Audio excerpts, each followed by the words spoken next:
This is a Two Dudes, One Movie special report. Welcome to Two Dudes, One Movie podcast, everybody. This is a little different than what we've normally done, Rick. This is pretty exciting. We are doing something for the first time in the history of our podcast, talking about an actual movie that just came out. We're trying to grab the trends.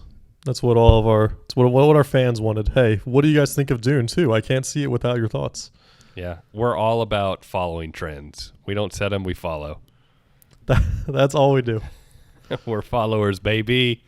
But no, yeah, Rick, this is exciting. This was something we just kind of came up with spur of the moment, and we thought this was kind of a perfect movie to do this for because it kind of teases our next season, which is going to be sci-fi movies. And what better way to kind of kick off that sci-fi extravaganza journey than by highlighting arguably the greatest sci-fi movie ever made. Spoiler alert, my opinions. And not only that, I mean, the source material of this movie, the books, inspired like pieces of almost every single movie that we're going to pick this season. It's true. Yeah. There's a little bit of Dune spice in everything that we will watch throughout the season, except the movie from the 50s, because Frank Herbert's novel didn't come out until the 60s, Rick. I did not know that, Park.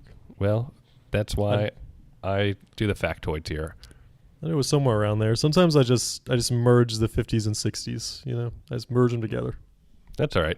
Well, I kind of just want to get into this.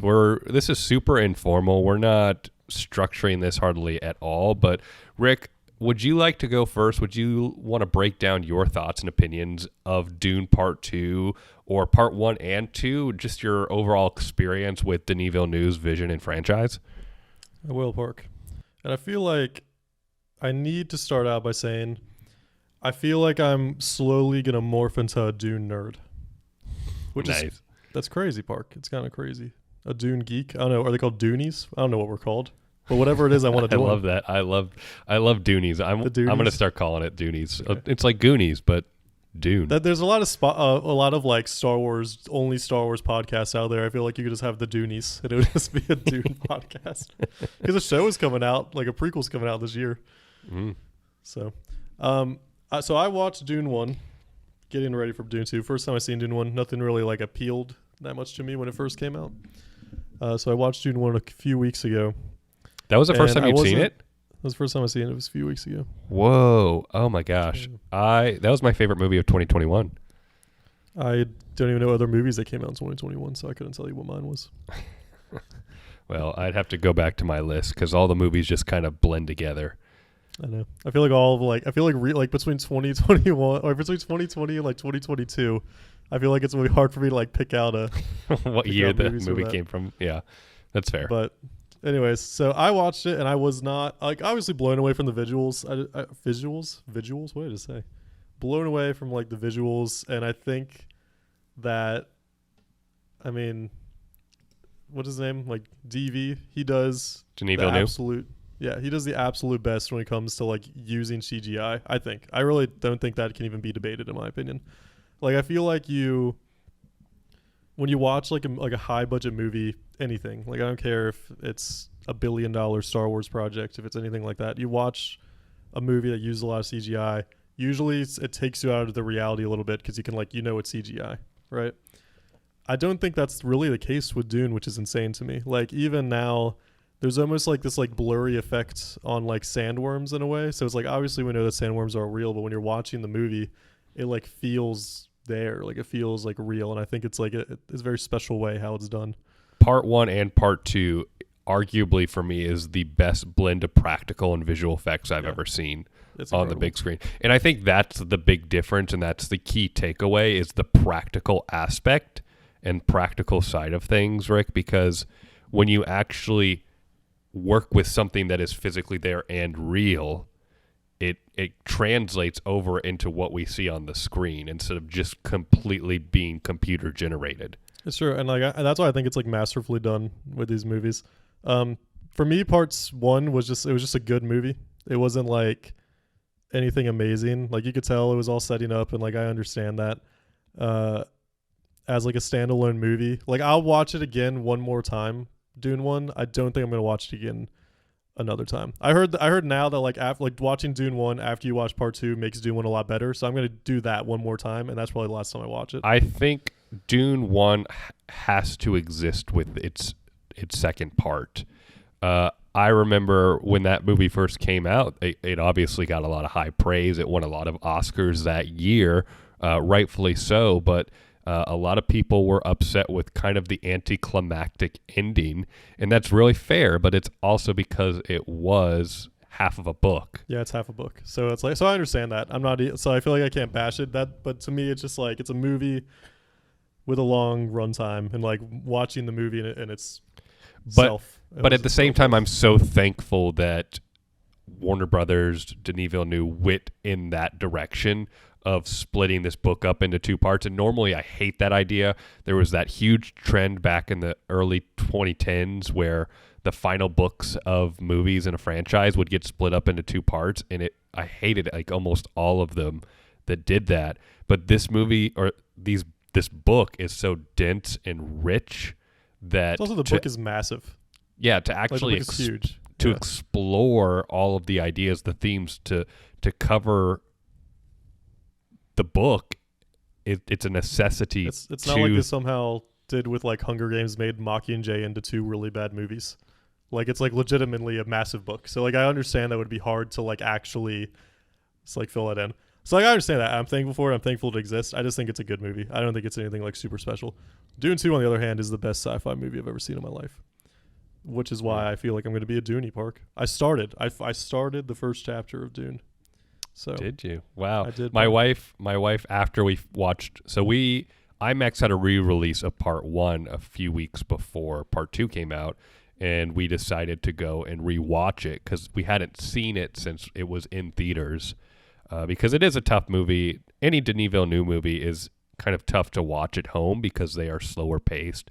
They are generally fairly long movies, and they're good theater movies. They're spectacles. They're especially the last 3 or 4 movies he's put out have been spectacles and deserve to be seen on the big screen. And so we kind of jumped on that, but ever since we watched part 1, she started listening to the audiobook of it. So she's going through it as well, Rick. I like bought with like wanting to get into reading because my wife reads every single day and I do not.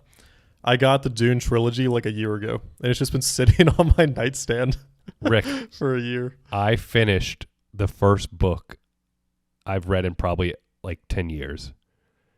But I didn't read it, though. I just listened to the audiobook, so I don't know. So I love, like, that's how I read Harry Potter, the entire series, is I listened to it. So it's like, I don't, like, listening is so easy to get through things. Yeah, I don't know if that counts as reading, but I'm counting it because it's the closest I've gotten in so long. But, Rick, I read Halo: The Fall of Reach. Oh, Park. Because the TV show just continues to disappoint me, so I want to go somewhere where I can actually enjoy the content. Park, I need to talk about 2 things with this movie, and then we can share your full thoughts. Yes, please. That's what it's all These about. are my 2 absolute highlights of this movie is the acting, and then the score. And I'll talk about the score first. Parker knows, and I feel like I've been saying on this podcast, that like I will never talk about the score of movies. Like I appreciate them. I just don't really like care. I guess I have this like kind of mantra that I'm still trying to fully flesh out in a way that's like, if I want the score to like support the movie, but I don't really care if I know that it's there and need that it's there. Dune Part 2, you know it's there every single moment. Like I feel like like when he like gets on the sandworm and like rides the sandworm, like the music just like kicks in, and I felt like it was like Harry Potter when he got on his broom. Like I feel like the music is so, because like when you think of the music of like amazing movies of the past that are like iconic, I think I compared it to Harry Potter, which is a very goofy comparison, but like we remember Harry Potter because of its like score in a way, right? And a lot of things that have it like there's like it's like magical and stuff. That's a lot of like major franchises. Yeah, of course. Think about like Spider-Man and kind of the Spider-Man theme. Harry Potter, of course. Star Wars. Yeah, but I just thought it was great. Like that was my one of my initial thoughts was like that score was amazing, and it's already iconic. I thought it was incredible. I don't have enough. I can't even say like any technical things and like that I know about it. I just know it's incredible. It was a vibe, Park. I mean, above everything else, the score of a film is meant to immerse you that much more, and it does so profoundly. And I guess it was like it immerses. Like I felt that it like immersed me, but I like really knew it was there every single time. And that's like a different thing to like the kind of some of the subtle things you see in other movies. So that's why I thought it was like unique to me. The acting though, man, was incredible. I think one of my thoughts that I texted you, I feel like I need to bring up that list of thoughts because they were some of the biggest like positive critical things I think I've said about a movie in a long time. Yeah, I'm gonna you talk right now. I'm gonna find your text messages that you sent me. So all I know is that I think one of my initial thoughts was I think Austin Butler is going to win at least two Oscars in his career. I think it's tough for this specific movie. It's tough to say. It's really tough to give it to anyone else other than probably Timothée Chalamet over like the best role, especially the second half of the movie. It's really tough to give it to really pick out one amazing acting part because I feel like every single actor in this movie almost acted their best movie yet. And I also understand that like right before this movie, I just watched Timothée Chalamet and Wonka not that long ago. So like it's an incredible like tonal shift, and I can like really believe that like this is his part.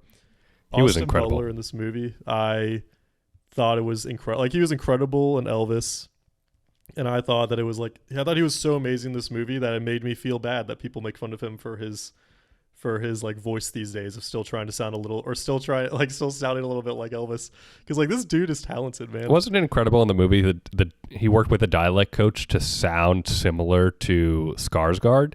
Yeah, dude, I thought it was incredible.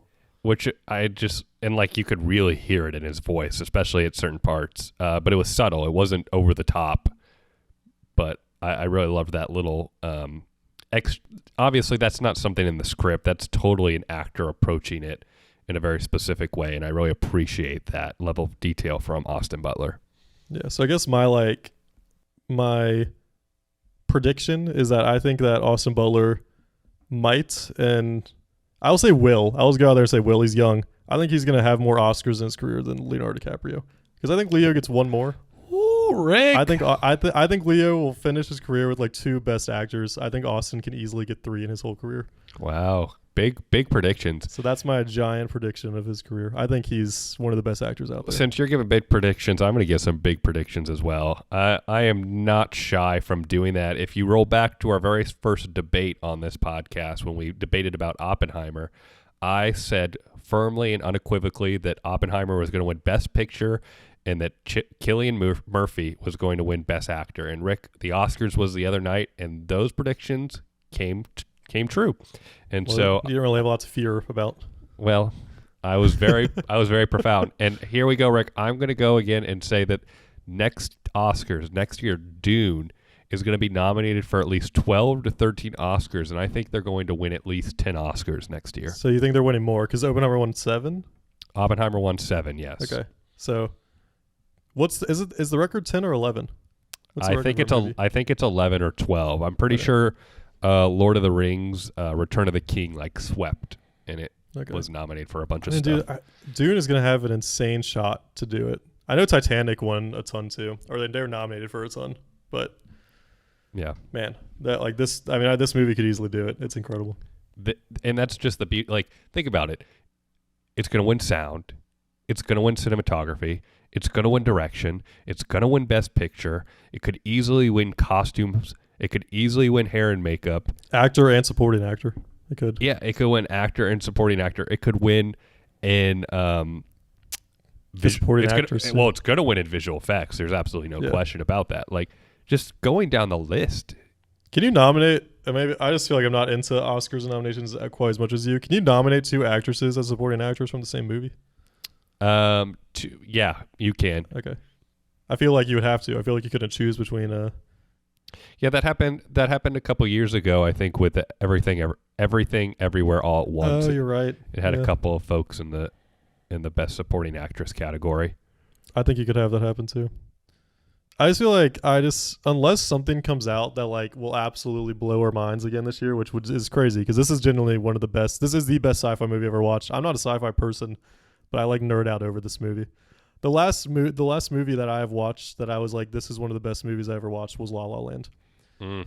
Rick, that was a fantastic theater experience. Rick, just to bring it back for a moment, I found the text messages. So a little kind of backstory here is I went and saw this movie on opening night Thursday in RPX at our local Regal Theater here in Atlanta. And as soon as it came out, I'm in a group meet with Ricky and some other people, and I was just like, guys, like this is it. Like, you got to go see this. And then I went and saw it again on Saturday of that first weekend, and everyone thought I was crazy. And I was like, you guys just need to go see this. And then finally, Rick. Because Parker has the worst recency bias of anyone I ever knew. He gets out of movies. I do have very like strong recency bias. I'm a feeler, and so I feel the power and emotions of great movies. And sometimes those emotions get a little too powerful after walking out of theaters. But at the same time, I can recognize when a great movie is a great movie. Rick. But this is what happened. You texted, Park, I have thoughts. And I said, Rick, tell me everything. And then you did. Number 1, best sci-fi movie I've ever seen by a landslide. Number 2, best movie theater movie in the post-COVID world. Number 3, best score I've ever heard. Shout out Hans.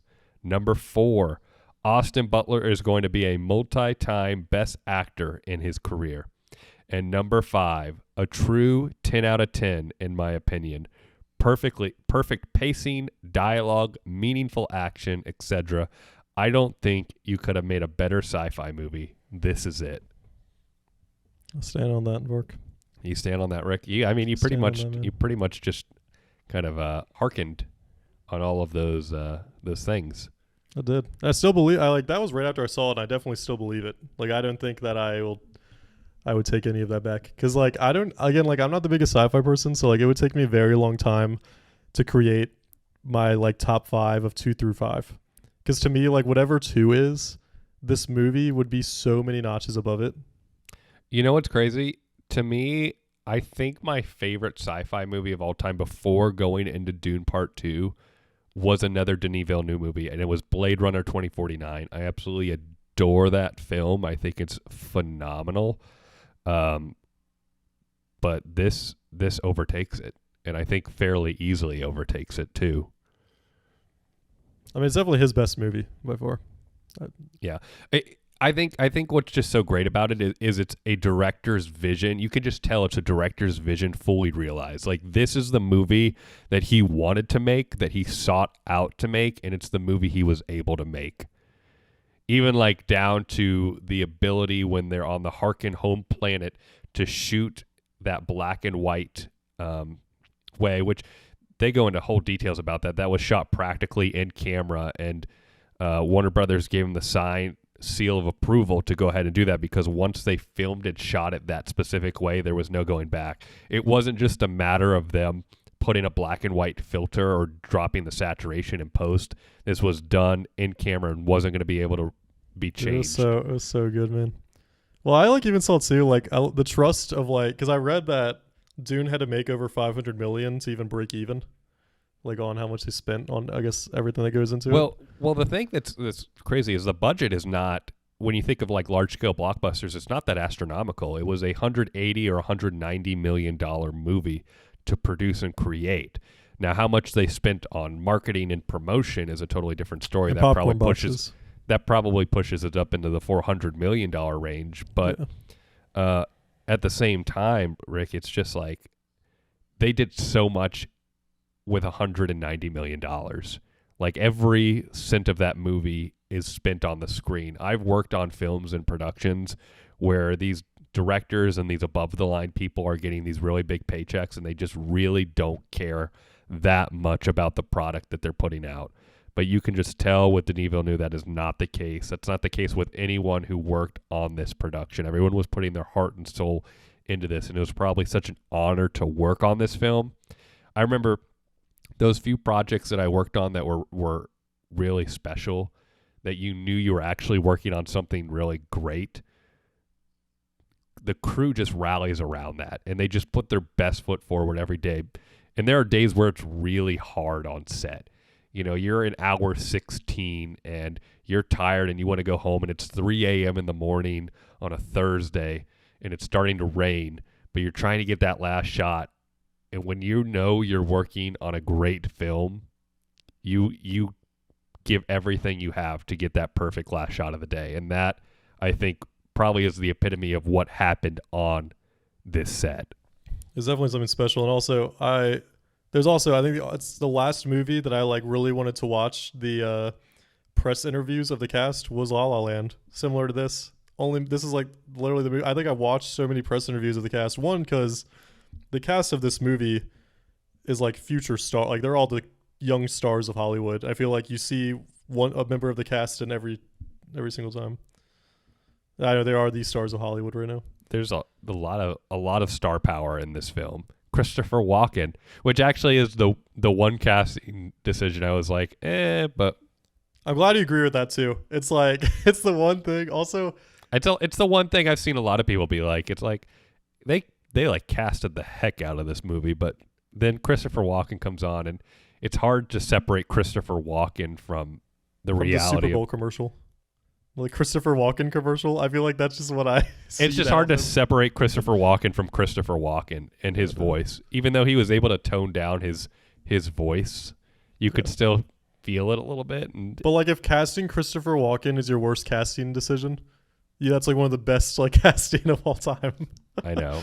They've just really nailed it. And I just love Timothée Chalamet. I've been able to see a good chunk of his films, and he's got some serious talent, and he's gonna have a lot of staying power in Hollywood over the course of the next probably 20, 30 years, as long as he stays moving in a good direction, Oh no, he's so solid. He's the epitome of a movie star, I feel like too.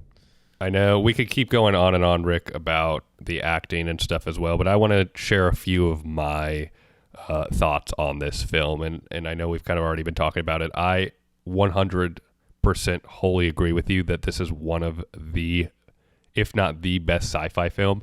It's also one of the best theater experiences I've ever had in my life. I can count on my hand the number of kind of visceral theater experiences I've had, and Dune Part 2 is one of those films. Like I said, the first time I saw this film, Rick, was in RPX. So it was a nice big screen with some great sound system. And I've really got to shout out. That's the first thing I want to shout out is the sound. The sound design of this movie is amazing. And it wasn't obnoxious, but it was so impactful and powerful. From the opening sequence of the film, Rick, when those Harkins bodies are getting shot off and falling on the cliff, when they fall to the ground and you feel that pounding of the body hitting the desert floor and the rumble in the back of your chair, it was just all right, we're here, we're doing this. I love the beginning. It's it sets it up perfectly. It brings you right in. It makes you realize in that moment that this is a movie meant to be in the theater, and that's a big, we've debated about this in the past about movies and the movie theater experience and what is the future for movie theaters. And with movies like this, it's no question in my mind that this is where you have to see the movie. You have to go to the theater and see it on a giant screen with Dolby surround sound speakers and just immerse yourself. And I know that that's how Denis Villeneuve is. And I just got to also shout out just his direction in it. Like I said earlier, that he created a movie that, I believe he is fully realized of what he wanted as a director and the vision, and just the understanding, Rick, of how scenes are going to play out, how he wants to shoot the scenes, how the actors are to perform. It's just having all of that in your head and being able to communicate that to all the different department heads, to all the different actors, is such a difficult thing, and that's why directors get paid the big bucks. But he just had such a strong understanding. And I ended up seeing this interview later on after Part 2 came out. I don't know if you also saw this, but obviously Villeneuve writes these scripts. I think he also has a co-writer with him. But he'll write the script out, Rick, and then they produce the storyboards, and he goes back and he looks at the storyboards and he goes through the storyboards, and then he rewrites the script again based off the storyboards. That's crazy. But I think that's where a lot of his success comes from, because when you can visually see something finally, even if it's just a storyboard panel, you can understand how something's going to be shot and the visual language of it, of a scene, of a film, and that affects the way that you're going to write things. It affects the way you're going to have characters interact. It's going to affect the way you're going to block scenes. And so having a more finite and concrete understanding of that just elevates the film. And that's why I think if you go down the list of his movies, he hasn't had a bad movie. Even to like his earlier days, before Sicario, before Prisoners, he's got a few other really great films in there, but they're all so strong. And it's because of that attention to detail and extra work that he does that a lot of directors, I think, just don't. And it's not to say that it's wrong to not do that, but I think it shows, and it shows on the screen. Yeah, I mean, you could tell in all the interviews that this was one of the biggest like passion projects that he ever had was Dune. Like he like genuinely cares about the story, and I feel like that's just massive. He's wanted to make this film since he read it as a boy. He actually, I'm just going off of other interviews that I've seen, but I think it was on Jimmy Kimmel or Jimmy Fallon. He storyboarded Dune when he was 13 years old after he read the novel. So they pulled out. You're going to be a director. Yeah, they pulled out one of his old storyboards for how he wanted to do it. So it really is a passion project in a lot of ways, and I think he's just the perfect director to take hold of this franchise and lead it to where it's going. Rick, that's not to say it's without its criticisms, because there are a small but loud population of people out there that are very upset with this movie in part one, that feel like it strays too far away from the book. But I feel like, I haven't read the book. I'm not like super nerd, like book level where I feel like it has to be a perfect adaptation. But I feel like every change he made and every change I know he's made was a smart move, in my opinion. It was executed incredibly well. And at the end of the day, he adapted it while still getting the message of the book out that Frank Herbert's original message was meant to be. And Herbert's son even said that it was like the perfect adaptation. So yeah, and that's the thing about adaptation. You're adapting something. It doesn't mean you're copying. You're not mimicking something. Well, the reason why it's taken so long to even get Dune going is, one, obviously the big financial risk that companies had to take, but also because I don't think the story adapts perfectly at all. Like I think that's a huge reason. It's a very hard story to adapt. No, I think if you're going to do a more one-for-one adaptation of the book, it would probably play out better in a high-budget limited series. Yeah, that's true. But when you're looking at a feature film and you're trying to condense it into a 2.5-hour film, or 2.5-hour films, you've got to make changes. You've got to make things that just make sense in a quick and efficient way. And I think all the changes he made were great. One of the major changes was Chani's character, and I think he made that character way more three-dimensional and way more relatable in a lot of ways than what is actually in the novel itself. From knowing what happens in the book and that character, I think he made a fantastic decision for this film and for the themes, the ideas that he's trying to perpetuate in this film. Yeah, and I just think like when you're undergoing big projects, like you want a director that is just in love with the source material. Personally, I don't think that you have that a lot of the time with Star Wars, and I think that's why you can even say some Star Wars movies. I would always say Star Wars movies fell off completely. Obviously, we have different opinions, but still, I think you can see that in some movies at the very least. I think you see it with the later seasons of Game of Thrones. After they were out of source materials, you have showrunners that didn't feel like they cared. So like there's a big drop off of when the show, or like the person that's running it all doesn't care. So it speaks to what you were saying earlier. Yeah, I think you can feel the passion behind it, and so Denis Villeneuve. He's one of the best in the world at what he does as well. He's been on my short list for best director of this generation for a while. He doesn't get talked about enough. A lot of his films aren't necessarily in the limelight and haven't been box office hits. But he has such a strong direction. He's one of the most profound at his tone, his voice.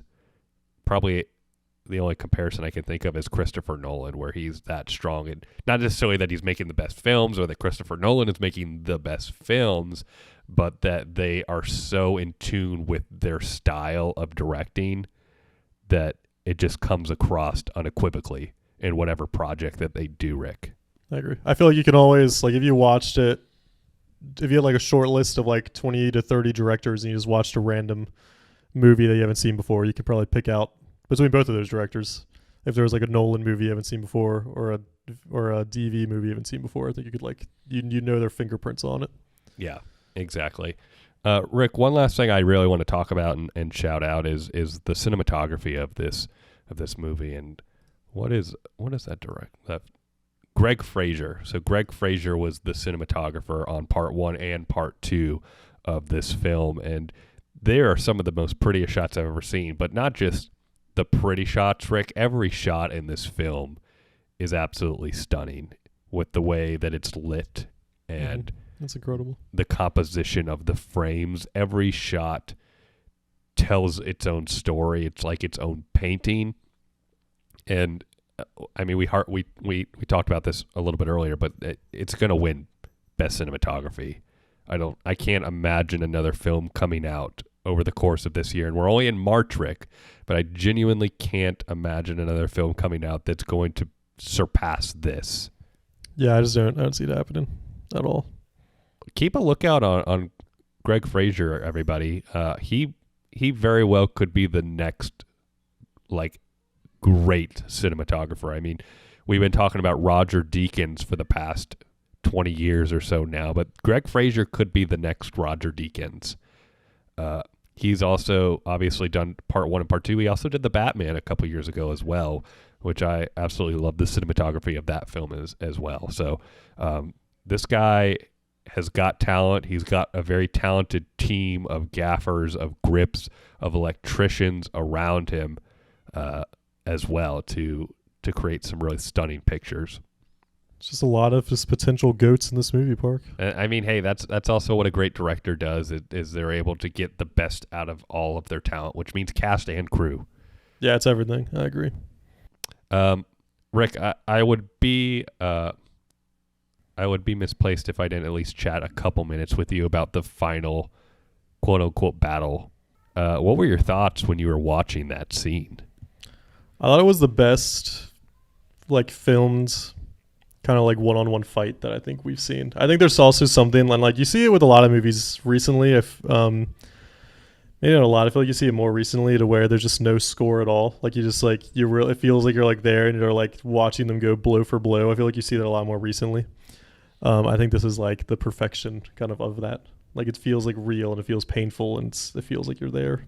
Yeah, I mean, I love that all of the score and the ambiance just falls away once that fight starts, and it just fully enthralls you into every punch and knife swipe that happens. It's a complete immersion effect, and a lot of people have pointed that out and given it a lot of praise for that. And of course, I agree with everything that you just said, and I agree with those people as well. It's a fully immersive moment of the film. But at the same time, Rick, it's not just the fight. It's not just the choreography itself to me. It's the stakes. It's what's been earned to get to that point. Yeah. You know? Like, there's so many fights in movies, in modern movies specifically, where you just don't have that emotional element in a fight. But you felt all of the emotions and the weight of each character's motivation in this fight and what it meant. What it meant if Paul Atreides lost, if Austin Butler's Harkin character won, if Shani is hurt by anybody, you know, like it just, everything was elevated in the way that it felt and the emotions that it stirred in you. I know, and it's like, I think everyone knew the outcome of that before it's shot, but then it still like makes you second guess a little bit while you watch it. It did, Rick. It did. As because it feels like you're really there. Again, I haven't read the book, but I was like, there's no way. I mean, I knew there was like 6 books. I was like, okay, Paul does not die in this book, but that moment when he's literally holding the knife with his hand as he's pushing it towards Paul, and I'm like, is he gonna die? It did a really great job of it. It does kind of similar to, in my opinion, what the Rocky films can do in ways of kind of really, Rocky. but like really showing who's winning and losing at the fight in the moment. You know what I mean? Like, there's no question in your mind, like, that Rocky, especially in the later films, is going to lose. He's like going to win, but it does a great job round for round explaining, okay, Rocky's opponent is definitely winning right now. He's beating Rocky's butt. And this movie did a great job of showing that, like, hey, Austin Butler is like beating Paul Atreides right now. It's true. But all you gotta do is trust his vision spark. We knew he was gonna come through. I think we're running out of time here, so I just wanted to give you a moment to share any last thoughts you might have before we wrap this thing up. Oh, Park, I think I said it all. I think that we saw a movie in which obviously you have some of the best talent of the past, but you have all of the biggest talent right now in Hollywood. I feel like you can't go into a movie without seeing a preview that has one of the actors or actresses that we saw in this movie. Like, I feel like they're just everywhere, which is awesome. I think Hollywood in that direction is in good hands. I don't really care what hands Hollywood is in, because who likes Hollywood? It's gross. But hey, it's in a good spot. Yeah, I think Denis Villeneuve just reinvigorated the blockbuster scene. He reinvigorated Hollywood films in a lot of ways, and hopefully that this is a wake-up call for studios to find filmmakers like him to elevate films and stories and not just look to cash in checks. And I think that's also being reciprocated in the audiences as well. Superhero movies have been down for the past few years, and that's because they haven't been putting out quality content. They haven't been making a genuine effort like you see in something like a Dune Part 2. And so Hollywood needs to get back to that type of storytelling, and hopefully this is the first domino to do that, because everybody is in a better place if we get more movies like Dune Part 2. It's true. I think that's what makes the good parts about like Hollywood and movies. That's what makes it obviously like the best. I mean, I feel like if you went back the last like 8 years, I almost feel like you would see that like Disney has created more remakes or sequels than original movies. Oh, so it's 100%. Yeah, well, right. So it's just crazy. I can't, and even beyond that, Rick. I mean, how many Disney movies have there been that haven't been either a remake, reboot, or based off of some sort of existing IP? Yeah.